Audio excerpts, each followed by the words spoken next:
Hi, variants. Welcome back to 838 Lisa T. Brink. So, today we are going to be discussing the Sandman, specifically some topics about the wokeness of this story. And if I ever hear that word again, I want to puke.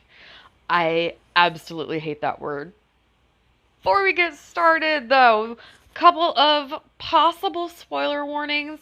It's really difficult to say this because it's like you're spoiling the Odyssey. Like, this story has been around for more than 30 years, and the Netflix series is out there, the graphic novels are out there, as well as the audio adventures, which, if you like the audio adventures, please look down in the description box and check out my link to audible.com. That is where you can get one free book.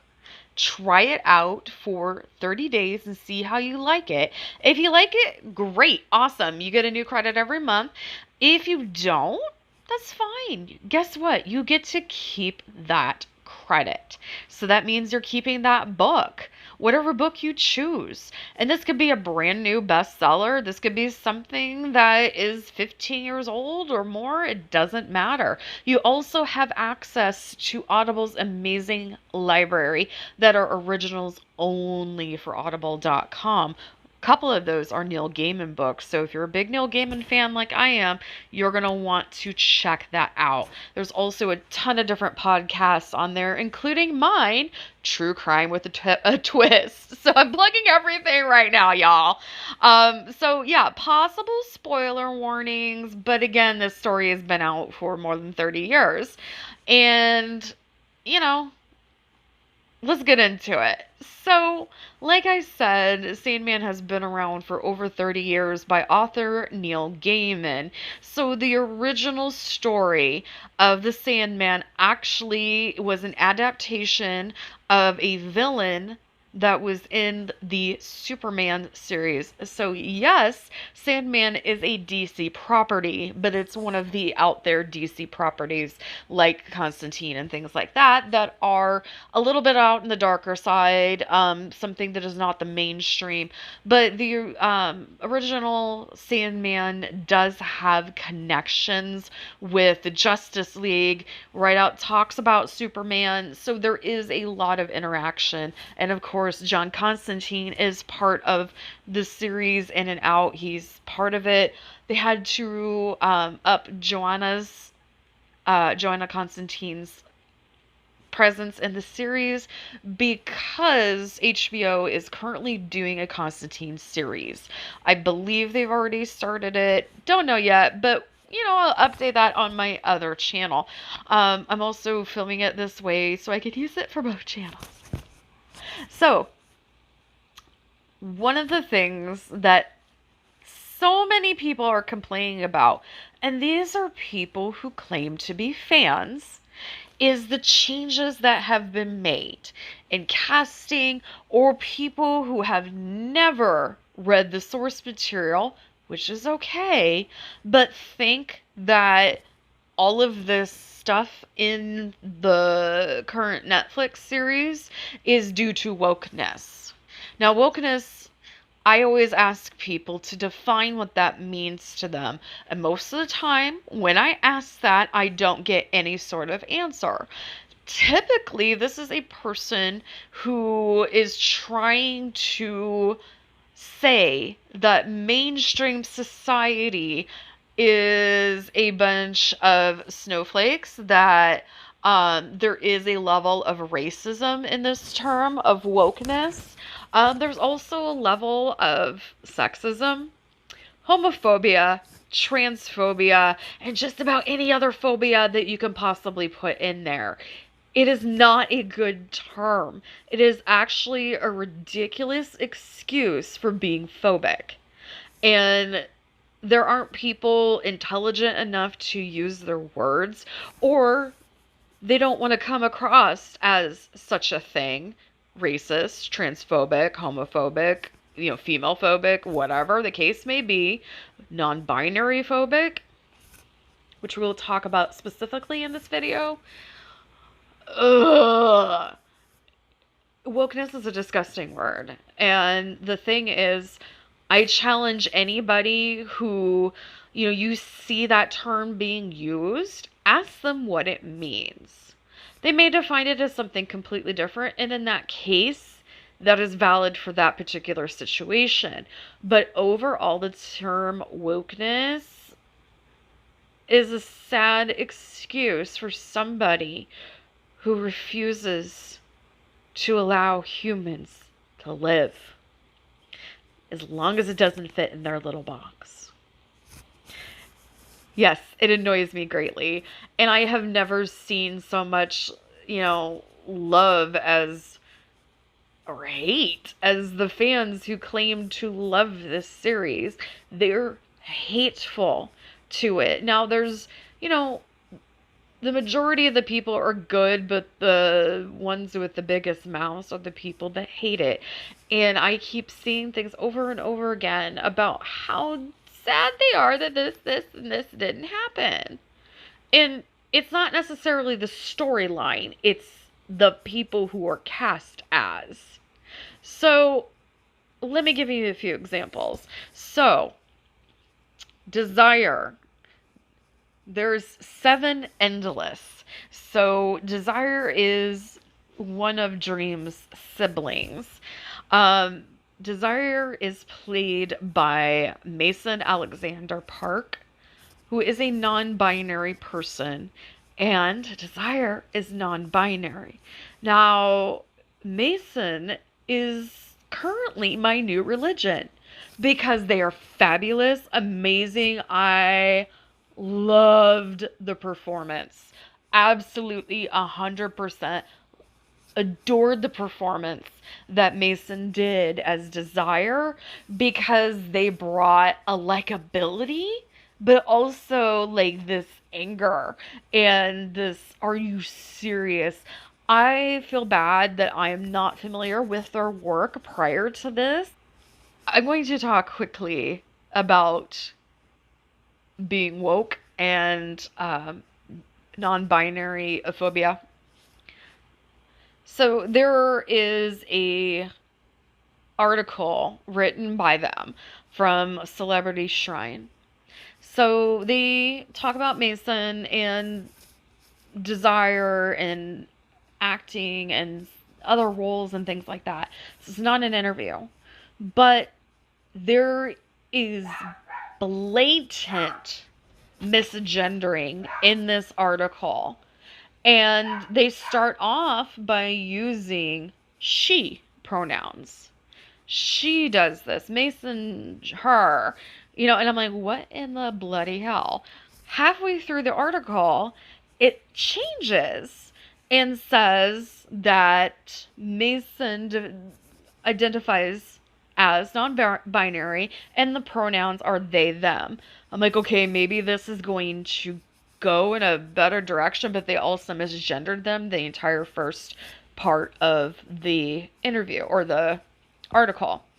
Yeah, the next paragraph, they go back to misgendering. So in that tiny little paragraph, they use they, them pronouns. But after that, misgendering. So 99.9% of this article that you wrote about this actor that is clearly non-binary and very clearly because you yourselves acknowledged it, went by they, them pronouns and you deliberately misgendered them. This is the wokeness crap that I'm talking about, where people refuse to actually use pronouns. And guess what, people?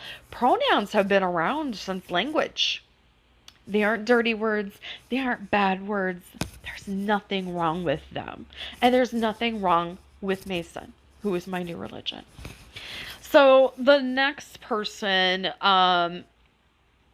that kind of got a big woohoo was Gwendolyn Christie. So Gwendolyn Christie is the goddess from Game of Thrones, who is Brienne of Tarth, and is currently playing Lucifer.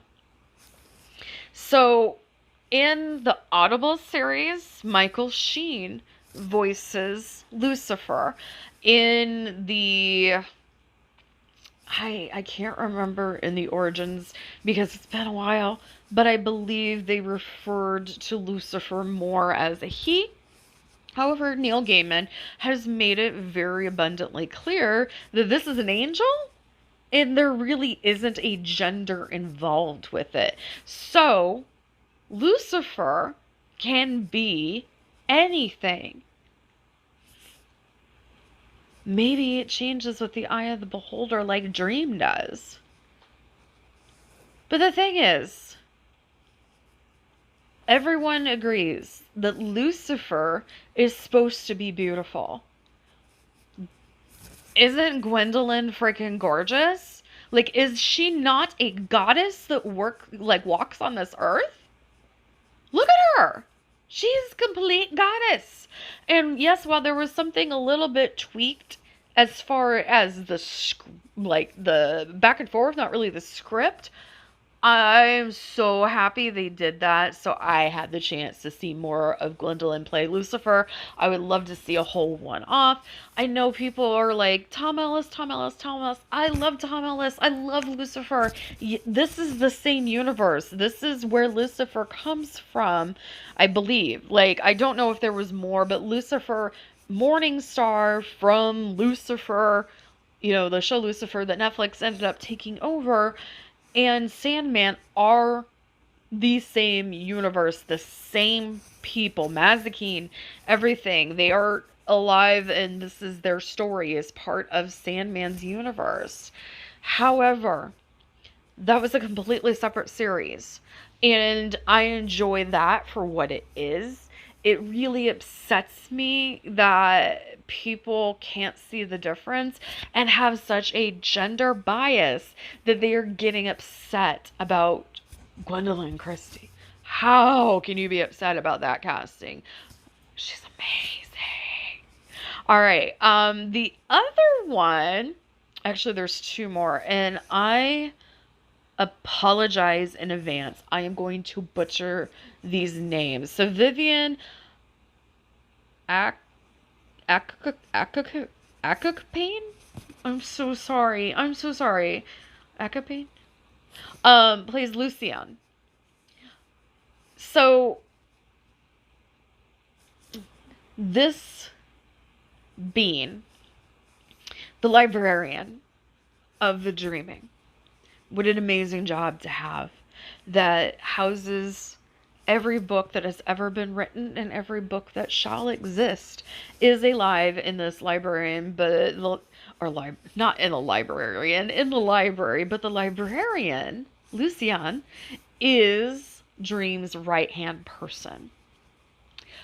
Not human. So in the Audible and in the comic books, yes, this was a male presence, but the thing is, every single character can be gender fluid, and there's nothing wrong with that. So, Vivian, perfect choice. Absolutely adore it. I don't think there's anybody else like Vivian that could have stood up as an acting part to Dream, to knock him down 27 pegs, to call him out on his BS, standing toe to toe with an Endless. Awesome job. And then the last one, Rose Walker, played by Vanessa Samawi? I'm so sorry.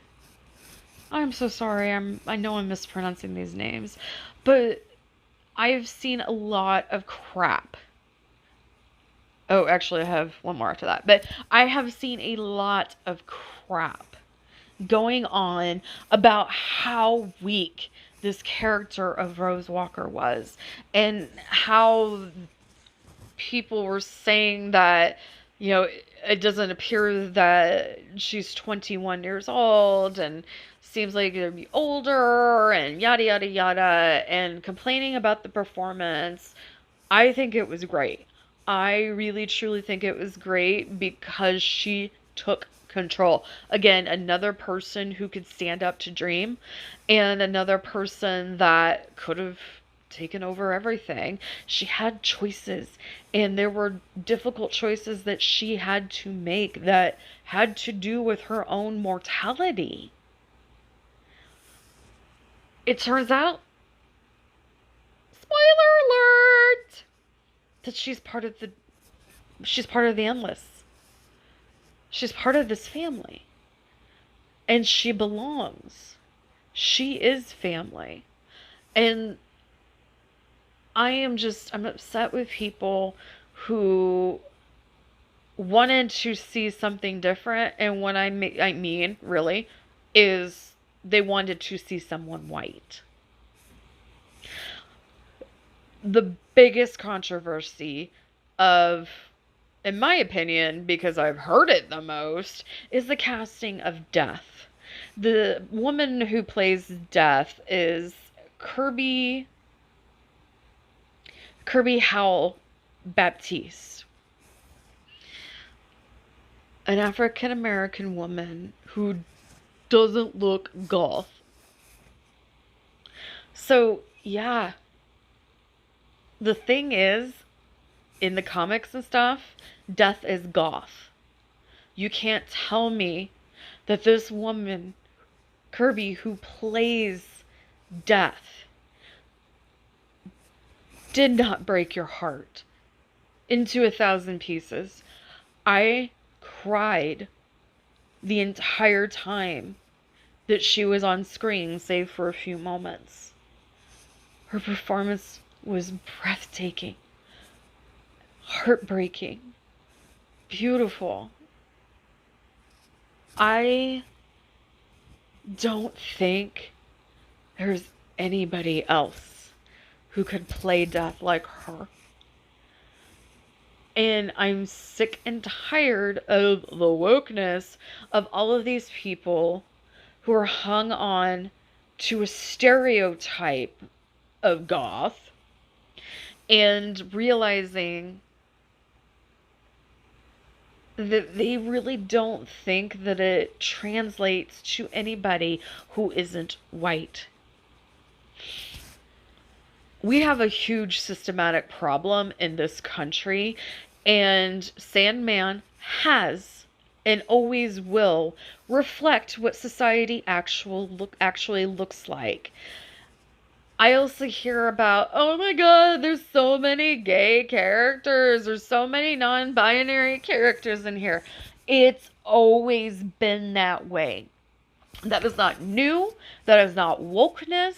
That is, oh god, I fucking hate that word. It's not anything of the such.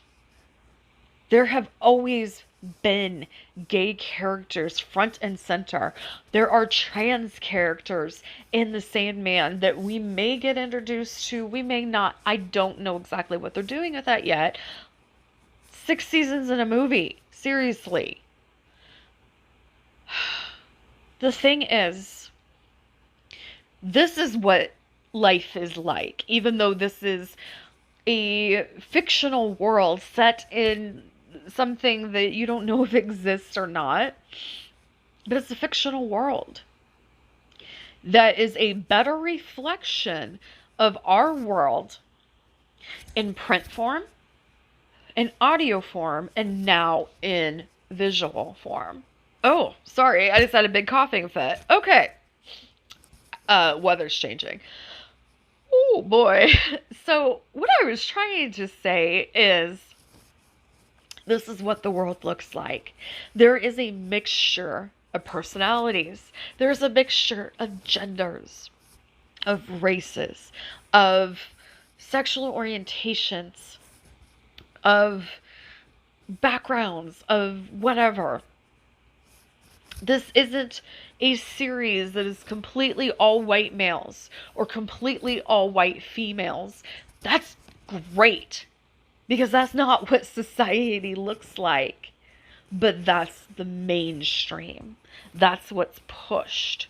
What's also pushed over and over again is straight relationships, and it is so refreshing to see gay relationships. The one I'm thinking of is not healthy, but there are good, healthy gay relationships in this series.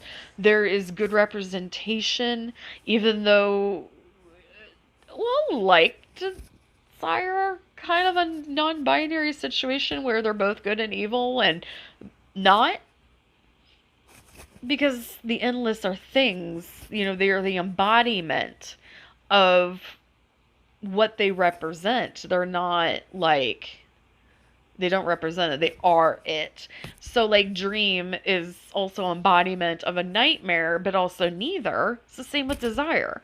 And having a non-binary sibling is something that is reality in this world, and having a non-binary actor play this version of Desire is amazing. And this is how it should be. You should have non-binary people playing non-binary characters. And why doesn't it happen? A, there's not a lot of them. Hardly any non-binary characters out there. This one's been around for over 30 years. And of course, they should be played by non-binary actors, as well as trans, as well as gay, and, all of it. We need that representation out there because it's been reality for a long time, just society rejects it. But guess what? We here, we queer, and we love the Sandman. I wanted to rhyme it somehow, but I couldn't come up with anything. So, to all of those who like the word wokeness, please challenge yourself and see why. Ask yourself what it means and then try to define it in the comments if you feel so inclined, because not everybody necessarily believes that in the same way, but in the majority of the cases, in my experience, it is phobic, racist, whatever. And please check out the source material. But I'm not gatekeeping any of this. Everybody has a right to their opinions, except when it comes to something racist and transphobic and something that is harming to people. And that's what a lot of these opinions are right now. Too many opinions out there right now dogging on something that has been around for a long time, and this is not new. And just because it's not the same formula of white person, white person, white person, straight person, straight person, straight person, it gets people crazy. And they call it woke when it's just called real life. Alright guys, I hope that you enjoyed this video. Check out everything down below. Have a great day, and I will see you later. Bye for now.